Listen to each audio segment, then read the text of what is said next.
My first couple of weeks of working from home were a disaster. I couldn't seem to concentrate on my work and found myself getting very frustrated and distracted. My work product was decaying rapidly. So the team at Archon decided to set out on a mission to create the definitive list of work from home hacks to help boost concentration and productivity. The team at Archon tried to reach out and get tips from Mark Zuckerberg, Bill Gates, Oprah Winfrey, J.K. Rowling, and many other of the world's top performers. But unfortunately, our current subscriber count of only 7 was just a little too low to entice them to share their tips with us today. So instead, we went to our backup plan. We searched through the 1,000+ pages of Tribe of Mentors and Tools of Titans, where Tim Ferriss profiles the daily habits of some of the world's top performers. From these 1,000 pages, we have picked 3 tips to help boost our work from home productivity. This is Luke from Team Archon. Remember to smash that like button. Now, let's get right into the tips.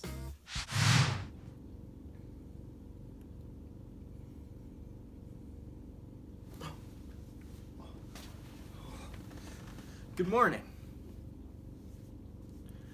I know that it's tempting to look at working from home as an opportunity to set your alarm for 8:59 and 59 seconds, and then wake up, roll over in bed, log into work, and start working. But that is just not ideal for focus or concentration. Over 80% of the people profiled in Tools of Titans and Tribe of Mentors had some sort of go-to morning routine that they did every day. Some of the more common morning routines were meditation, yoga, and journaling. If you've been following Team Archon for any extended period of time, you know that we don't like to push specific routines on people. Instead, we're just going to give you a couple of guidelines for what we think an ideal morning routine looks like. We recommend you wake up at least an hour before you need to log into work. You spend the first few minutes of this hour doing your morning essentials like eating breakfast, brushing your teeth, etc. And then we recommend that you spend the rest of the hour doing something that you enjoy, that gets your brain going, and that helps wake you up. So for the past few weeks, since I've been working from home, I have been either reading or editing videos every morning. Both of these activities are something that I enjoy, they help get the cobwebs out of my brain, and they help wake me up. Ever since I've implemented this really simple morning routine, I have noticed that my work from home productivity has skyrocketed. Tip number 2 is to improve your work from home office. Optimizing a work from home workplace that is conducive for deep, focused work is one of the most important things that we can do to be more productive while working from home. Some of the most common tips that came up from top performers when discussing optimizing a workspace were: limit misbehavior by limiting options. Look at my setup here.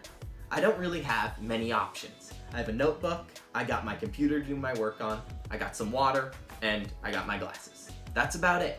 There's not really much that I can get distracted with. And when I talk about distractions, a lot of times what first comes into your head is other people. And that's not necessarily the most distracting thing. A lot of the times it's having extra pieces of paper or electronic devices around you, and you know you're working, your eyes move over for a second, you get distracted by a piece of paper, you look at it for a few minutes, then you get distracted by your phone, you look at it for a few minutes, next thing you know you've wasted 15 minutes on stuff that you aren't supposed to be concentrating on. So really just limiting those options is a great way to force yourself to stay more concentrated. Another tip to optimize your workspace is to force yourself to either work sitting down or standing up. There should be no laying down or working from the couch. Now, if you don't have a desk or you're interested in just trying to work while standing up, before you shell out the couple $100s to buy a standing desk, you can really easily create one for free at your house. Just find an object that is about chest level in height, a little lower or a little higher is fine too, and then stack books on that object until it's at the right level for you to place your computer on. Place your computer on it and boom, you got a free standing desk. One last tip for optimizing your workspace is to create a secondary workplace. For me, I have this seated workspace, and then I also have my standing desk. Whenever I'm losing focus in one workspace, I move to my other workspace, and I notice that that little change in scenery really seems to help me refocus on my work. Tip number 3 is to schedule each minute of your day. I promise that this is not as intimidating as it sounds. I originally got this idea from Cal Newport, who's a computer scientist that is obsessed with deep, distraction-free work. I first learned this method in Cal's book, Deep Work, but you can get a lot of great tips on how to work deeply from Cal's blog. This technique requires you to have a sheet of lined paper. On the paper, draw a large box and then label each line as 1 hour of your workday. Here, I'm writing the hours of 9 to 5 down the left side of the paper. Then begin to fill in your workday with the task blocks. These blocks should not be extremely specific. For example, if you need to email Jim, Greg, and Patsy, don't create 3 15-minute blocks for each email. Instead, just create one 1-hour block and title it Respond to Emails. The minimum amount of time that I like to allow a block to be is 1 hour, so that I don't overplan my day. Also, try to be liberal with your blocks, meaning give yourself extra time to complete tasks. If you are really unsure of how long a task will take, you can use a conditional block, which I denote with a slash. In the example, from 4 to 5, there is a meditation/journal conditional block.